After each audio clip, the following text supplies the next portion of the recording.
Baik, Assalamualaikum warahmatullahi wabarakatuh. Waalaikumsalam warahmatullahi wabarakatuh. Waalaikumsalam warahmatullahi wabarakatuh. Waalaikumsalam warahmatullahi wabarakatuh. Baik, teman-teman, untuk pagi ini kita akan mempelajari tentang elastisitas dan aplikasinya. Ini termasuk dari mata kuliah ekonomi untuk pertemuan keempat ya, di mana eh, ini masuk ke PLO 1 dan PLO 2 dan CLO 2 gitu ya. Kita masuk PLO 2 dan CLO 2 di LMS nanti teman-teman bisa melihat. Untuk pertemuan keempat untuk mata kuliah ekonomi, kita mulai dengan subtopik bahasan. Yang pertama adalah konsep elastisitas, kemudian elastisitas permintaan, variasi kurva permintaan kaitannya dengan elastisitas, kemudian hubungan elastisitas permintaan dan total revenue penjual, kemudian elastisitas penawaran, variasi kurva penawaran kaitannya dengan elastisitas dan jenis elastisitas lainnya, selain elastisitas permintaan dan penawaran. Baik, teman-teman, di sini ada gambar diskon dari mall ya. Apakah Anda pernah menulis atau melihat tulisan seperti pada gambar ini? Pernah, Pak. Pernah ya. Kira-kira tujuan dari pemilik tokonya itu apa? Memberikan diskon 70%, 50% itu apa kira-kira? Menghabiskan stok sama ini, Pak, menarik psikologi seseorang bahwa wah dapat harga barang lebih murah gitu. Oke, bagus ya. Bagus jawabannya untuk Axel ya. Yang lainnya bagaimana? Ada lagi?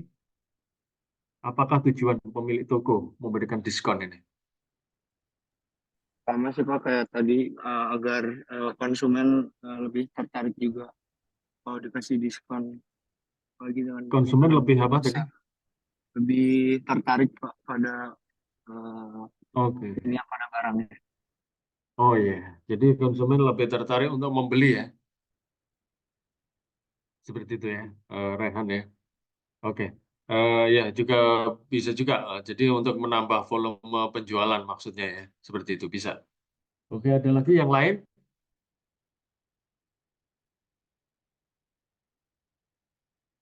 dari sisi konsumen atau produsen ini apa keuntungannya ini ya mengadakan diskon?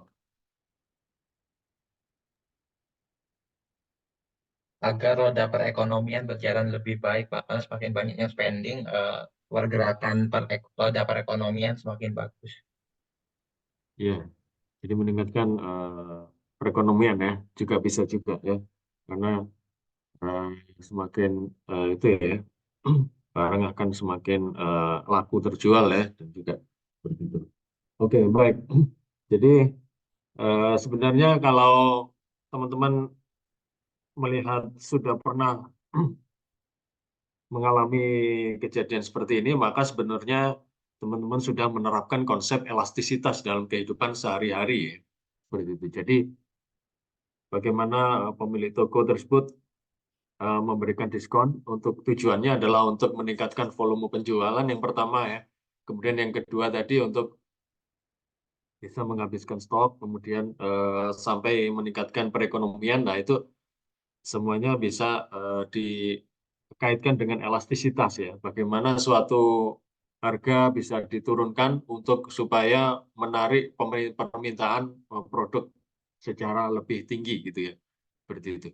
Jadi konsep elastisitas itu dimulai dari ukuran perubahan suatu variabel akibat adanya perubahan variabel lainnya. Jadi di sini ada perubahan variabel harga, itu akan mengakibatkan perubahan variabel permintaan gitu ya.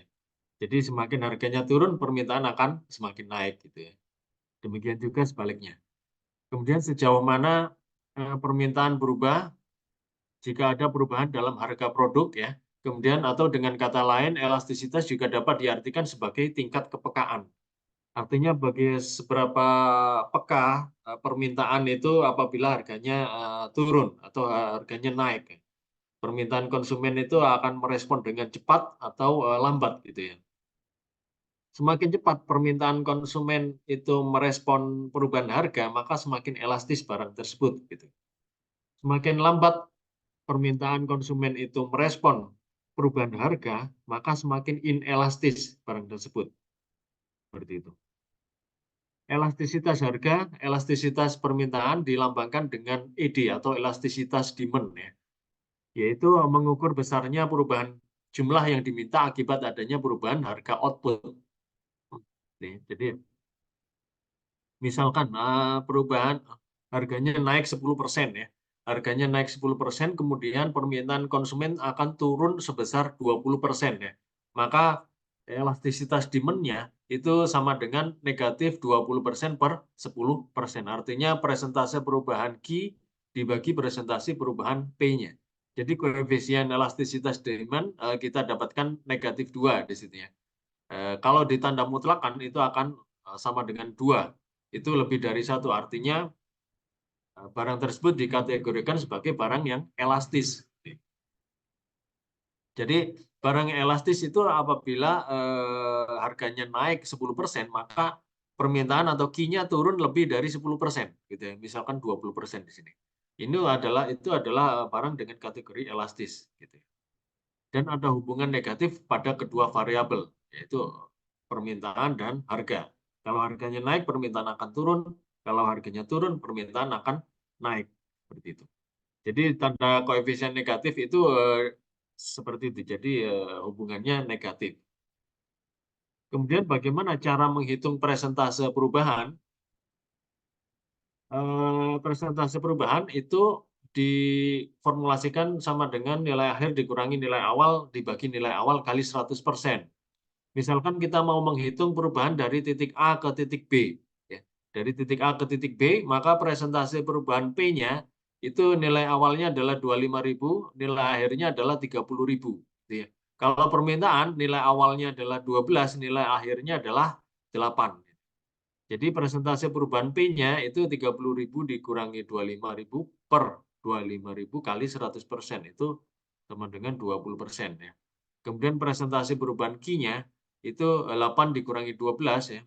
Nilai akhirnya 8, nilai awalnya 12 dibagi nilai awalnya 12 kali 100%, itu 33%.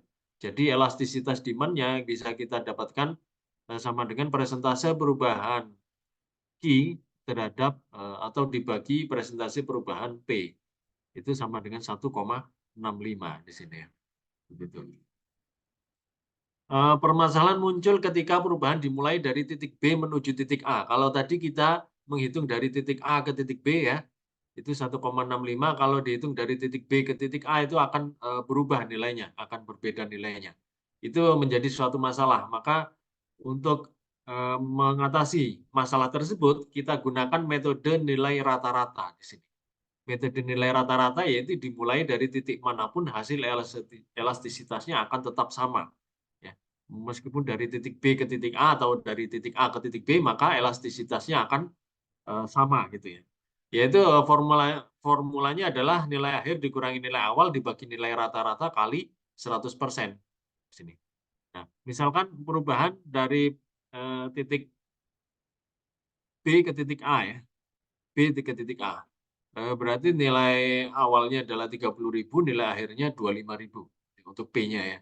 Maka 30.000 dikurangi 25.000 dibagi 27.500. 27.500 itu adalah nilai rata-rata dari 25.000 dan 30.000.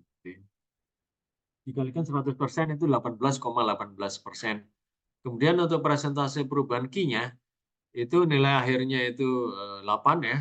8 dikurangi 12 dibagi 10. Ya. 10 ini dari mana? Dari nilai rata-ratanya 8 dan 12 ini. Kali 100% sama dengan 40%. Maka elastisitasnya itu sama dengan persentase perubahan Q, yaitu 40% dibagi persentase perubahan P-nya, yaitu 18,18%, sama dengan 2,2%. Ya.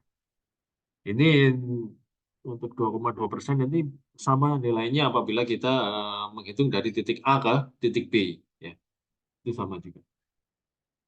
Kemudian elastisitas pada kurva permintaan ini setiap titik itu akan berbeda nilai elastisitasnya, ya. Artinya nilai elastisitas itu bervariasi di setiap titik di kurva permintaan. Ya. Misalkan dari titik ini ke titik ini, ya, maka perubahan P-nya itu ada perubahan presentasi Q-nya yaitu 20 dikurangi 0 ya.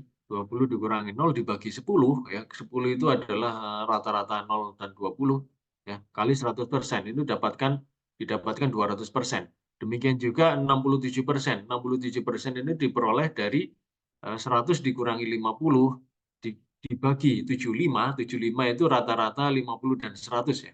Kalikan 100%. Jadi sama dengan 67%. Sehingga elastisitasnya sama dengan 2,9. Demikian juga untuk titik-titik yang lain. Ini akan berbeda untuk nilai elastisitasnya. Seperti itu.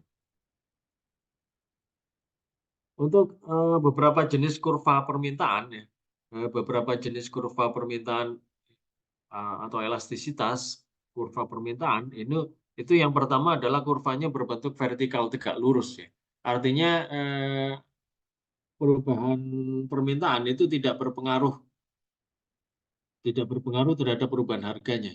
Artinya Q-nya seberapapun harganya turun atau naik, Q-nya akan tetap berubah, tidak berubah ya, 0% perubahannya.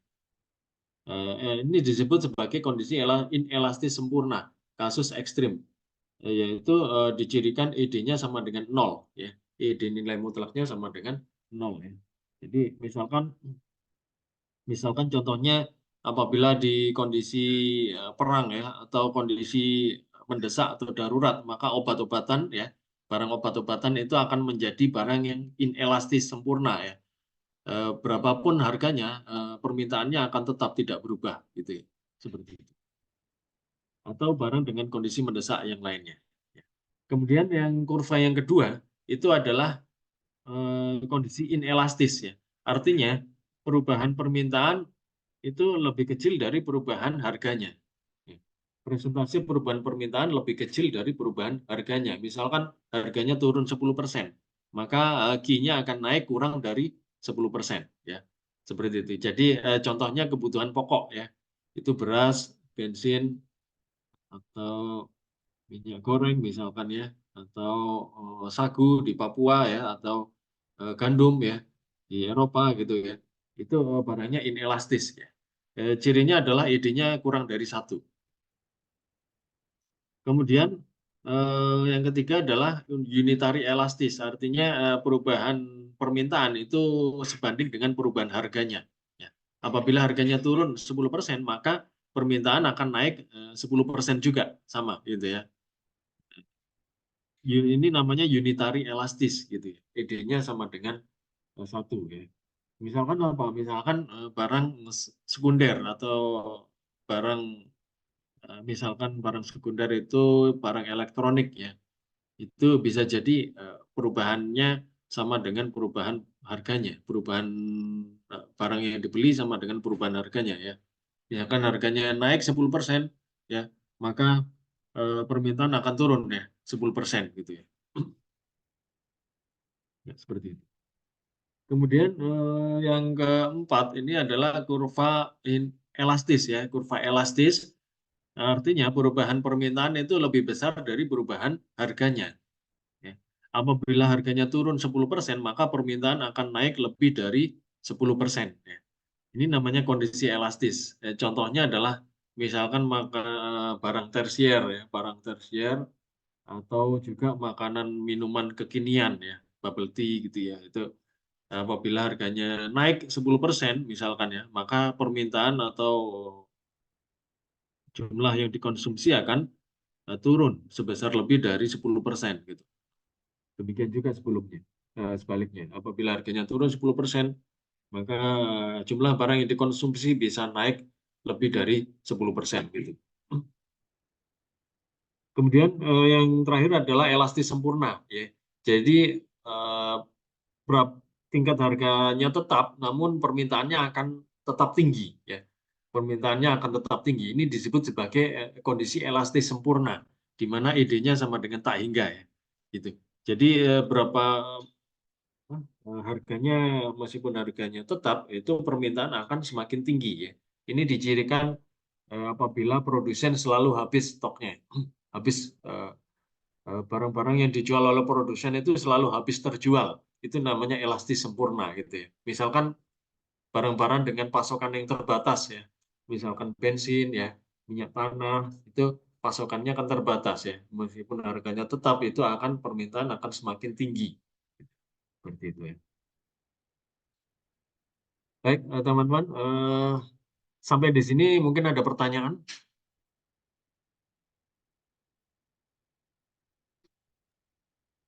Bapak, kalau kayak subsidi sama pajak itu pastinya kan berpengaruh sekali ya, kayak misalnya kayak pajaknya naik 10% itu kayak ke kehidupan sehari-hari, ke permintaan penawar itu pasti ngaruh sekali ya Pak ya.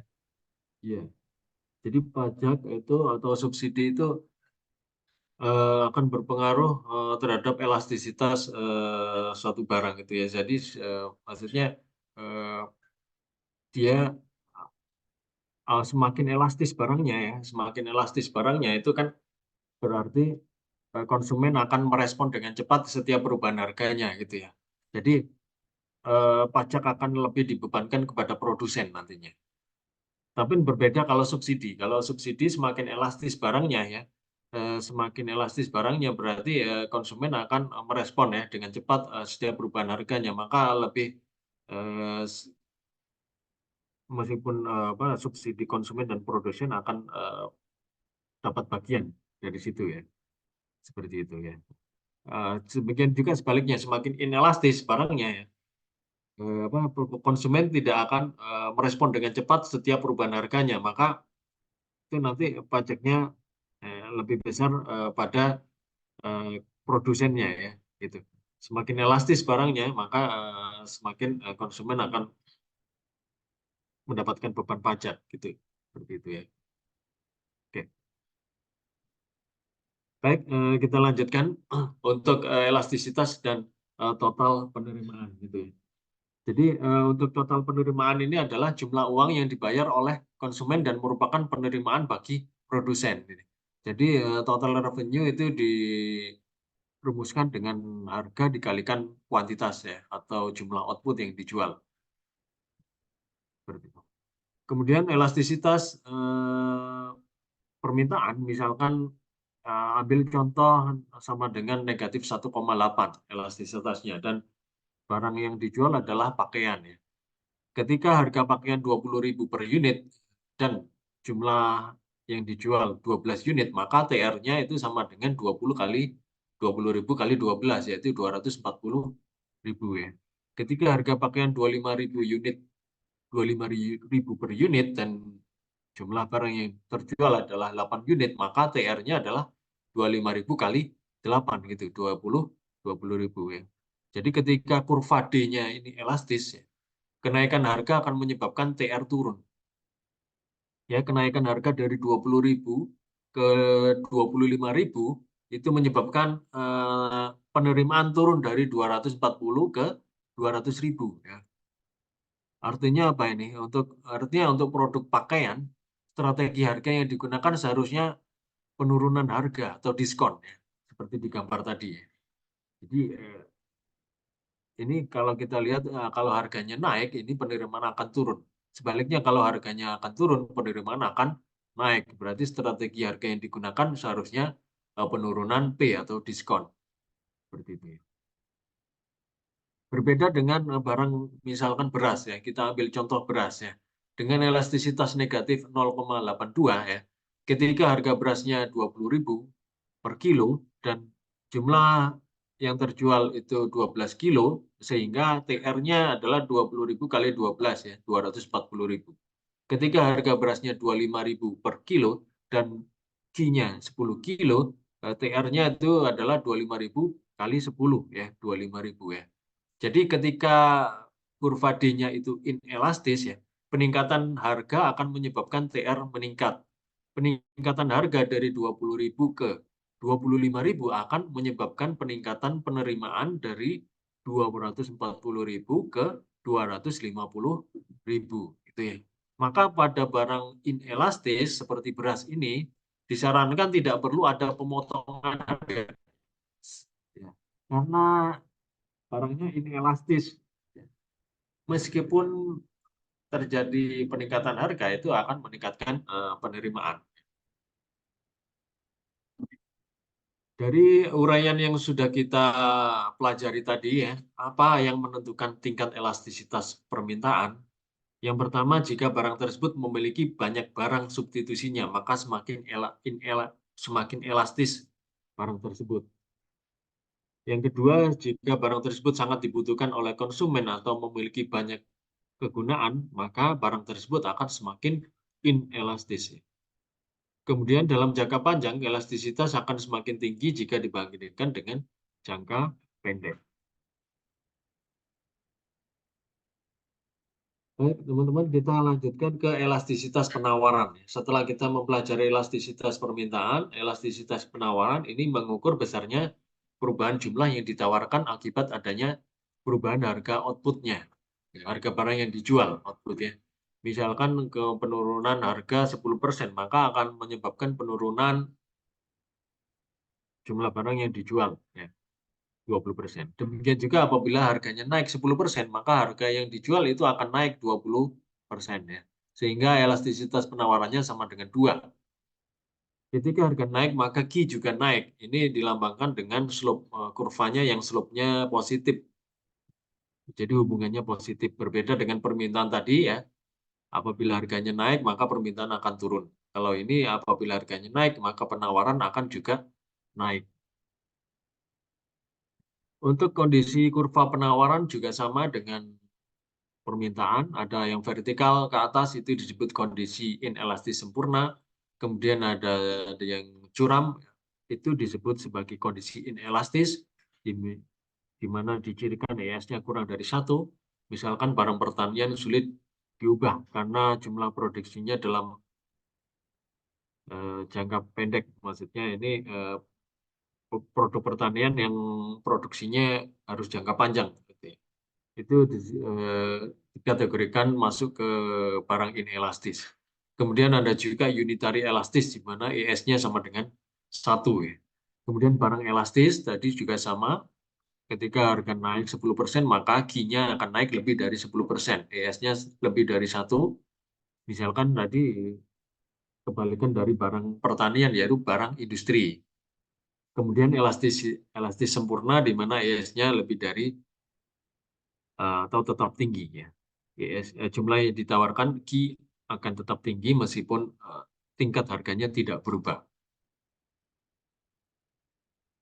Kemudian faktor-faktor yang menentukan tingkat elastisitas penawaran yaitu yang pertama, semakin mudah produsen merubah tingkat produksinya dalam merespon perubahan harga output, maka produk tersebut akan bersifat semakin elastis.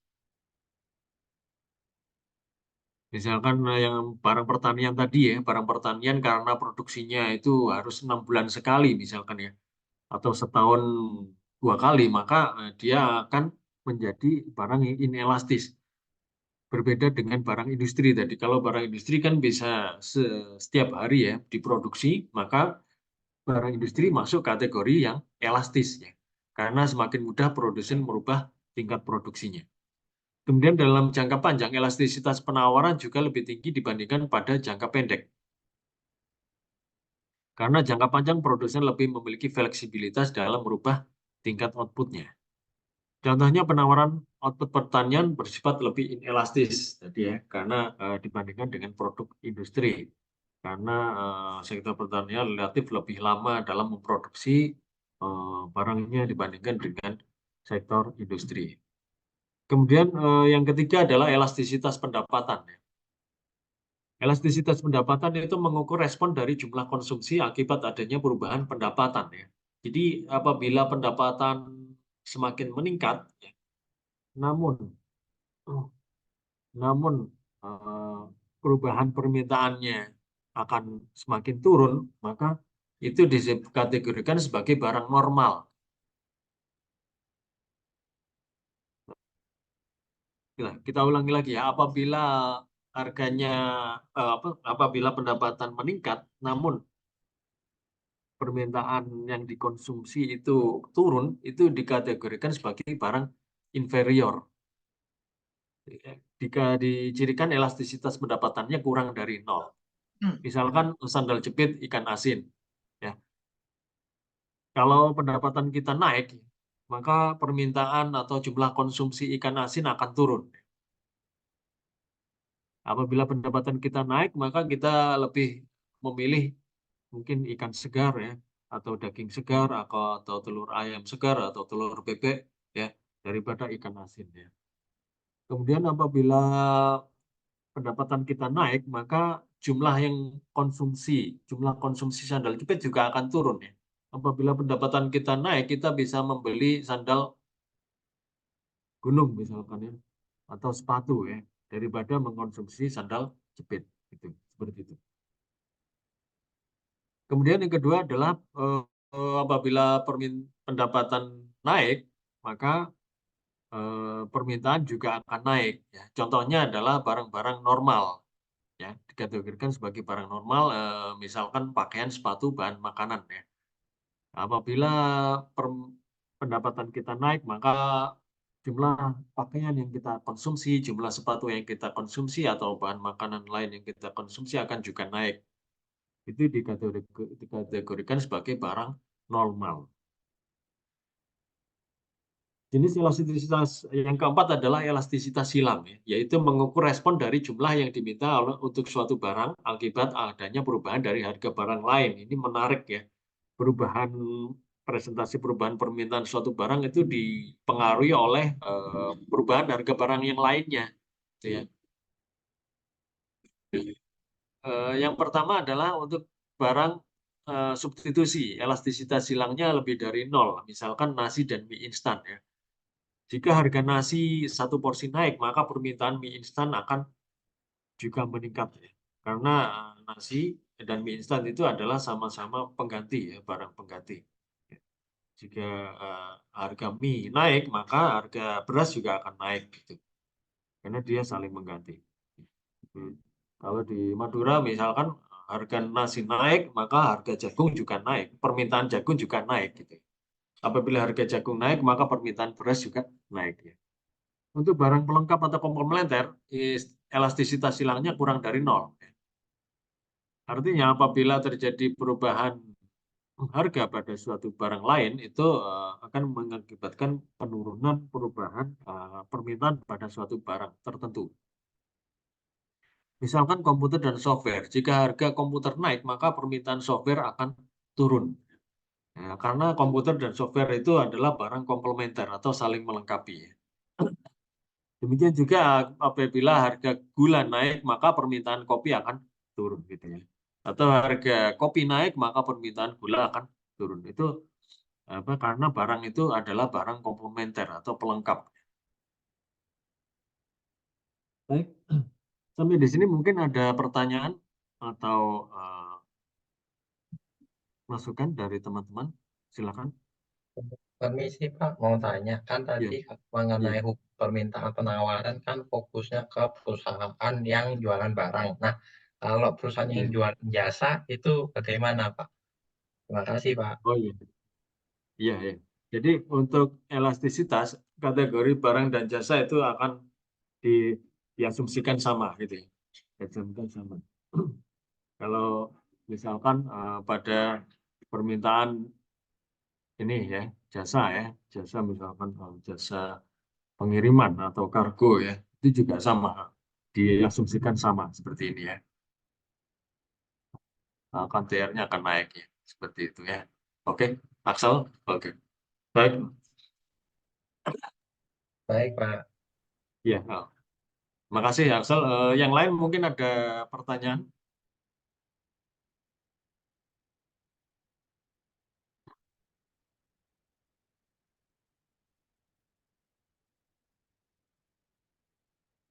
Kalau tidak ada, nanti kita bisa melihat LMS ya. Jadi teman-teman nanti untuk apa asesmen ya. Ini Coba saya buka LMS sebentar ya. Oke,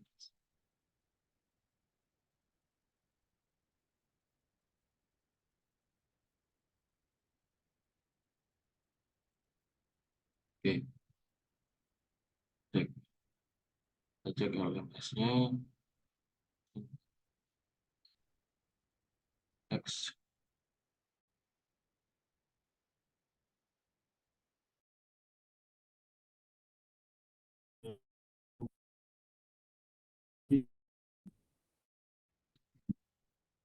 Dua delapan empat 579 579 verify.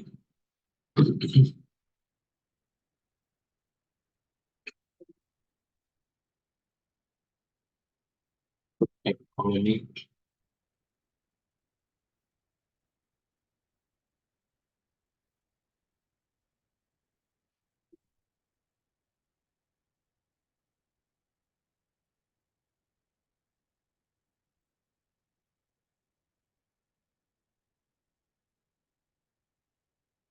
Oke, jadi untuk capaian pembelajaran untuk hari ini adalah CLO2 ya. CLO2 mampu memahami, mampu menjelaskan ruang lingkup ekonomi ini. Jadi untuk pertemuan hari ini adalah elastisitas barang dan jasa. Referensinya bisa dari MenQ ya. Untuk yang utama adalah MenQ ya. Ini bisa dilihat di LMS. Dan untuk pertemuan keempat di sini, ini adalah materinya ya. Bisa diakses di LMS di pertemuan keempat ya. Seperti itu ya. Hasil pembelajaran diharapkan adalah mampu menjelaskan hubungan harga dan jumlah barang, mampu menjelaskan pengertian dan konsep elastisitas permintaan, dan mampu menjelaskan pengertian dan konsep elastisitas penawaran ya. Seperti itu. Jadi teman-teman nanti bisa mengakses materi dan asesmennya di LMS langsung ya. Baik, kalau tidak ada pertanyaan atau jawaban lagi, kita akhiri pertemuan ini dengan membaca kafarat majelis. Subhanakallahumma wa bihamdika asyhadu an la ilaha illa anta astaghfiruka wa atubu ilaik. Terima kasih atas perhatiannya. Assalamualaikum warahmatullahi wabarakatuh. Waalaikumsalam. Waalaikumsalam warahmatullahi wabarakatuh. Terima kasih, Pak. Terima kasih, Pak. Ya. Terima kasih.